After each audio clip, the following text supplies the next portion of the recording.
et Syrinx. Dans les collines sauvages et boisées d'Arcadie vivait Syrinx, une nymphe d'une rare beauté, connue pour sa grâce et sa pureté. Syrinx avait voué sa virginité à la déesse Artémis, protectrice des chasses et des vierges. Elle portait un arc de corne, simple mais élégant, qui témoignait de son amour pour la vie sauvage. Elle aurait même pu être prise pour Artémis elle-même, tant son allure était digne et divine. Ses jours se passaient en paix, dans les clairières et les forêts, loin des regards des dieux et des hommes. Mais un jour, Pan, le dieu des bergers et des espaces naturels, l'aperçut. Pan était une créature étrange, à moitié homme, à moitié bouc, avec des cornes recourbées et des jambes poilues. Lui-même esprit libre et sauvage, il ressentit un élan irrésistible pour Syrinx.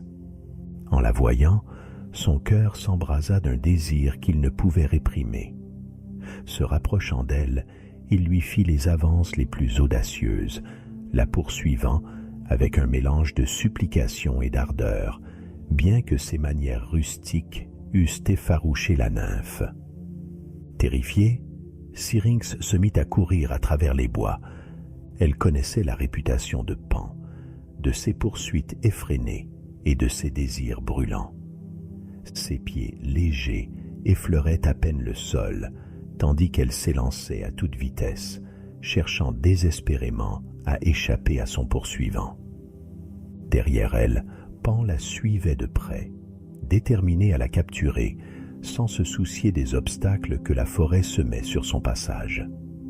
Après avoir traversé les bois et les clairières, Syrinx atteignit enfin les rives du Ladon, un fleuve paisible mais infranchissable.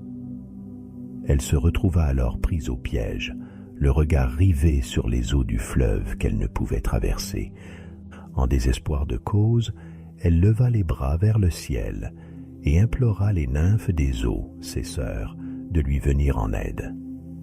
Dans un souffle de panique et d'espoir, elle murmura « Nymphes des eaux, aidez-moi, cachez-moi, transformez-moi, épargnez-moi ce sort cruel. » Ses sœurs entendirent son appel et dans un geste de compassion exaucèrent son vœu. Au moment où Pan tendait les bras pour la saisir, Syrinx sentit son corps se transformer. Sa chair se changea en bois, ses jambes en tiges élancées, et son souffle en un murmure doux et plaintif.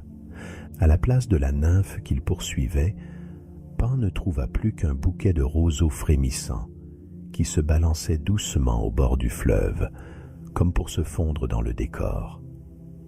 Pan, pris de stupeur, réalisa que Syrinx lui échappait pour toujours. Ses mains n'avaient saisi que des roseaux humides, légers et tremblants. Frustré et rempli de tristesse, il se laissa tomber à genoux et exhala de profonds soupirs, sa peine résonnant autour de lui. À cet instant, un phénomène inattendu se produisit. L'air, passant à travers les tiges de roseaux, émit un son doux et mélancolique, semblable à une plainte. Ce murmure mélodieux semblait porter l'écho de la voix de Syrinx, comme un dernier message de la nymphe. En entendant ce son, Pan sentit une étrange consolation envahir son cœur. Charmé par cette musique naturelle, il se dit que, même si Syrinx lui avait échappé, elle ne l'abandonnerait jamais complètement. Inspiré, il coupa délicatement les roseaux, les disposant côte à côte et les unit avec de la cire d'abeille. Il créa ainsi un instrument qui reproduirait la douce mélodie du vent passant dans les roseaux, un son plein de mélancolie et de beauté. Cet instrument, il le nomma Syrinx, en hommage à la nymphe insaisissable. À chaque fois qu'il posait ses lèvres sur cette flûte champêtre, il pouvait entendre la voix de Syrinx et revivre leur rencontre tragique. Sa musique résonnait dans les collines et les vallées, emplie de regrets et de souvenirs, portant avec elle la mémoire de l'amour qu'il n'avait jamais pu atteindre. Ainsi, la poursuite de Pan et Syrinx devint un mythe éternel. Pan, même s'il ne pouvait plus toucher ni voir Syrinx, conserva toujours avec lui cet instrument, symbole de son amour perdu.